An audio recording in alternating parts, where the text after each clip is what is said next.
Coucou, je suis à vous dans une toute petite minute. Je vous explique l'énoncé et puis je suis à vous. À tout bientôt. Voici le problème. Vous avez trois situations. 1, 2, 3. Dans la première situation, les écologistes sont très contents parce qu'en fait on a une vue ici sur la forêt. Alors ce lac ici qui a vue sur la forêt, il est situé à 60 mètres ici de cet angle droit. Alors on a une distance de 20 mètres ici qui doit rester comme ça, elle est fixe. On a également une autre distance de 30 mètres à 30 mètres de la forêt. Et en fait on a un terrain pour bâtir ici en forme de carré, de longueur X. Ça c'est une longueur qu'on va vous demander de chercher. Je vous explique. Donc là les écologistes sont contents, mais les promoteurs immobiliers ont un petit terrain, donc ils ne sont pas contents. Dans la situation là-bas, les écologistes ne sont pas contents parce qu'en fait ils n'ont pas une vue sur la forêt là-bas derrière, elle est cachée, elle est à cause du terrain. Ça reste bien 20 et 30, mais ici donc les promoteurs immobiliers, eux ils sont contents parce qu'ils ont un grand terrain, donc ils vont pouvoir beaucoup bâtir. Donc là les promoteurs immobiliers sont contents.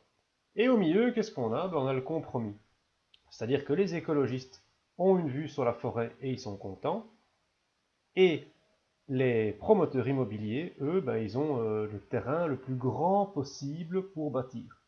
Et la question qu'on vous demande, c'est justement, quelle est la dimension maximale, quelle est la longueur maximale que l'on peut donner ici à ce carré pour qu'on ait vraiment le terrain le plus grand possible avec le fait que les écologistes puissent toujours voir la forêt. Donc vous devez chercher x ici, quelle valeur donner à x. Les autres chiffres, 30, 20 et 60, ils ne changent pas. C'est un problème chinois. Pas évident ce problème. Écoutez, je vais vous donner une petite piste. Thalès. C'était une matière de l'année passée. Vous n'avez pas vu? Ah, écoutez, c'est pas très grave. C'est juste, on va juste revoir comment ça fonctionne. On va juste utiliser cela au début. Et après, on retombera sur nos équations du second degré, avec delta et tout. Ok? Thalès. C'était en fait un philosophe, un mathématicien, quelqu'un d'extrêmement instruit du 5e siècle avant Jésus-Christ. Et qu'est-ce que cet homme il a fait? Eh bien, il a eu l'intelligence de se dire ce qui compte dans la vie, c'est voir le concret, de voir le visuel. Et il a vraiment basé toutes ses recherches sur les observations. Ici, il a par exemple pris un bâton pour calculer la hauteur des pyramides. Donc, il s'est positionné comme ceci, avec un rayon du soleil qui venait toucher juste le rayon du soleil qui venait toucher le sommet de la pyramide et qui venait faire l'ombre sur le sol. D'accord? Il sait où est l'ombre sur le sol et lui il est venu avec un bâton, comme ça, et le rayon du soleil, celui qui dessine l'ombre sur le sol de la pyramide, il passait juste dans son bâton. Donc il est venu se positionner juste pour que l'ombre de la pyramide colle avec l'ombre de son bâton. Les deux ombres collaient ensemble ici. Et du coup, il a un triangle ici et un autre triangle plus grand. On a deux triangles, on appelle ça des triangles semblables. Pourquoi ils sont semblables? Eh bien parce qu'ils ont les angles de même amplitude. Regardez, cet angle-ci, c'est le même aux deux triangles. D'accord? Donc il a la même amplitude. Ces deux angles-ci, ils sont correspondants. Ils ont même amplitude. Et ces deux angles-là, ce sont des angles droits, 90 degrés. Donc les trois angles ont même amplitude. Eh bien, quand on a une situation avec deux triangles qui sont comme ça semblables, parce qu'ils ont la même amplitude, eh bien, il a constaté qu'on peut faire ceci. En fait, son bâton, qui mesure 2, sur l'ombre de son bâton, qui mesure 5, eh bien, c'est la même chose que dans l'autre triangle. Dans l'autre triangle, la pyramide, c'est le bâton. Donc, on prend la pyramide, H. Et l'ombre là, ça correspond à cette ombre-là. Et donc, 360, je mets. Ah, il s'est mis loin de la pyramide. Elles étaient hautes, ces pyramides. Oui, elles sont toujours hautes. Donc, ça, il a écrit ça. Ça, c'est le théorème de Thalès. Donc, comment on cherche H? Mais oui. Très bien, Afsa. Le produit des moyens égale au produit des extrêmes. Très bien. Donc, ici, qu'est-ce qu'on va faire? 5 fois la hauteur, comme ça fois ça, égale à 2 fois 360. Donc la hauteur, c'est 2 fois 360 divisé par 5. Qu'est-ce que ça fait ça? 2 fois 360 divisé par 5, 144. Et bien grâce à ça, il a pu calculer la hauteur de la pyramide ici, 144 mètres. D'accord? Donc 2 sur 5 égale à h sur 360. Ok? Hamza, petite explication sur le produit des moyens égal au produit des extrêmes. Ah ben oui, ça je peux te montrer cette croix-là. Ok, ben écoute, la formule apparaît, mais plutôt qu'une formule, on peut prendre simplement un petit exemple. Imaginons la fraction 1/2. C'est égal à quoi d'autre? 6 douzièmes. Ok? Ça, vous êtes sûr que c'est juste? Eh bien, faites un petit peu tout simplement 1 fois 12. Est-ce que ce ne serait pas égal par hasard à 2 fois 6? Ah ben si, hein. 12 égale 12. Et c'est ça le produit des moyens. Cette croix. Ça fois ça égale ça fois ça. Ok? Ça va. Regardez un petit peu bien sur votre dessin.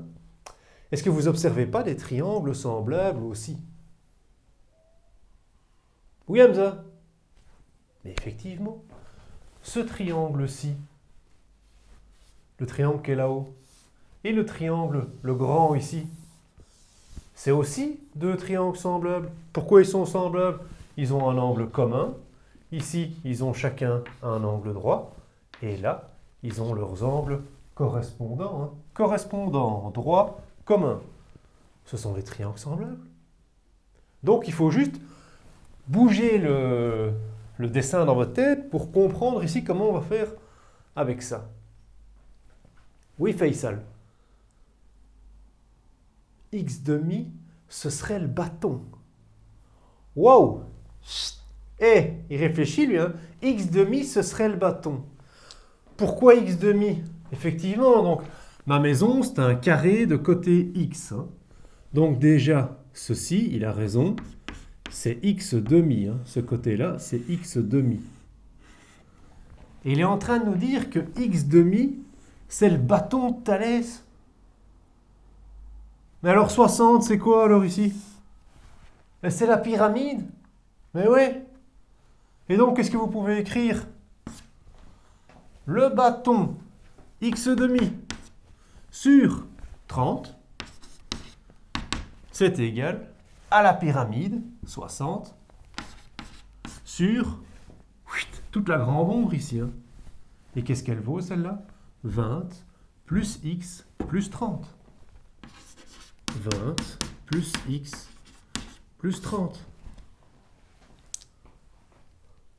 Produit des moyens égale au produit des extrêmes.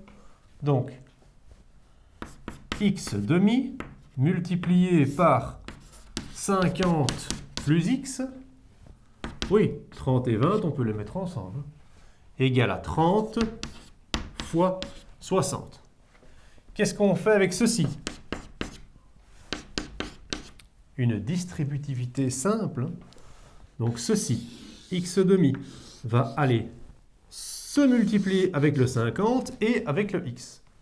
Donc ça nous fait X demi multiplié par 50 plus X demi multiplié par X égale 1800. OK? Alors, X demi fois 50. 50 divisé par 2, 25. Donc ça nous fait 25x. X fois x, x carré, sur 2. OK? Ceux qui ne se trouvent plus dans les multiplications de fractions, x fois x, 2 fois 1, égale à 1800. Commencez à reconnaître là, hein, notre second degré. Ça nous fait x carré sur 2 plus 25x. Il y a juste le 1800 qu'on fait passer de l'autre côté. Moins 1800 égale à 0. Et là, vous êtes sur un rail. Hein. Que vaut A, que vaut B, que vaut C? A vaut 1,5. B vaut 25. C vaut moins 1800. Donc vous pouvez calculer votre delta. 25 au carré, moins 4 fois 1,5 fois moins 1800. Alors, vous prenez votre calculatrice. 25 au carré, vous êtes à 625. Moins fois moins, ça fait 2 moins seulement. Donc c'est plus 4 fois 1,5, ça fait 2. 2 fois 1800, 3600. Donc plus 3600. Donc ça nous fait 4225. C'est plus grand que 0, donc on a bien deux solutions.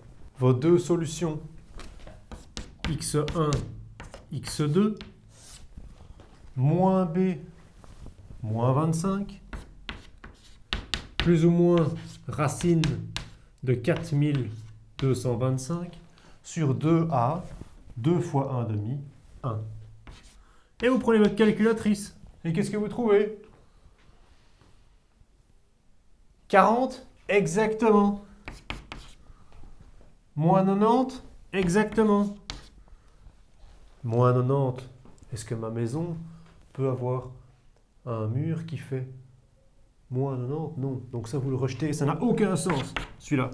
Donc votre bonne réponse, c'est votre 40. On pourra faire une petite preuve, hein, tout de suite. Oui, Cédric. Pour la preuve, il suffit simplement de remplacer le 40 ici. Hein. Donc vous venez ici, à la place de x, à la place de là, vous remplacez le 40 pour voir si c'est bien égal. Donc ça, c'était le plus dur, on a fait notre mise en équation. Mais vous venez remplacer dans la mise en équation. Essayons-le. Est-ce que ça va marcher? 40 divisé par 2 sur 30. Est-ce que c'est égal? C'est une preuve, hein, on n'est pas sûr encore. Est-ce que c'est égal à 60 sur 50 plus 40? Alors 50 plus 40, ça vous fait 90. Hein. Donc en gros ici c'est 6 neuvièmes. Et là 20 trentièmes. Simplification de fraction. 20 trentièmes, ça fait bien 2 tiers. 6 neuvièmes, ça fait bien 2 tiers aussi. Ah voilà, on est sûr. Génial, je remets. J'ai cartonné ici. Il y en a plein qui m'appellent pour me demander est-ce que j'ai juste? Est-ce que j'ai juste? Regardez, si vous avez 40 à la fin, c'est sûr que vous avez juste. Maintenant, il y a d'autres manières de faire. Ce que je veux dire, c'est avec cette équation aussi qu'on avait, il y a parfois des gens qui ont d'autres idées et qui fonctionnent très bien aussi. Je vais en montrer une juste pour que vous soyez rassurés, au cas où vous avez pris cette piste-là. Ne changez pas pour faire comme ça. Hein. Restez dans votre truc. Tant que vous suivez les règles, ça fonctionne. Imaginons. Ici, donc, on avait 50x demi. Hein, plus x carré demi égale à 1800. Et j'en ai entendu plein dans la classe. Ils veulent tout mettre en demi partout. Mais c'est une excellente idée. Parce qu'après, on pourra l'enlever.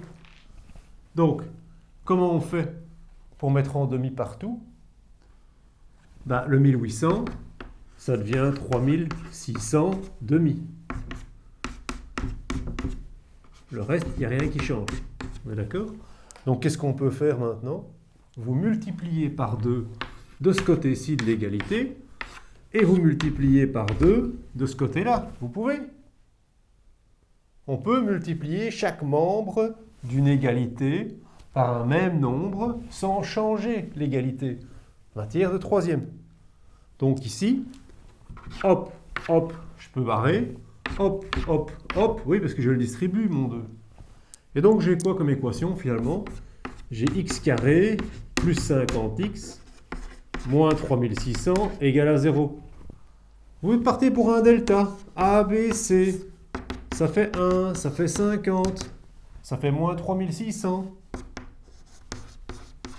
Que vaut votre delta? B carré, moins 4 fois A fois C. Vous prenez votre calculatrice, évidemment. 50 carré. Ça vous fait déjà 2500. Moins fois moins, 2 moins, ça devient un plus. 4 fois 3600, 12 000 fait 14 400. Donc, on vérifie tout ça.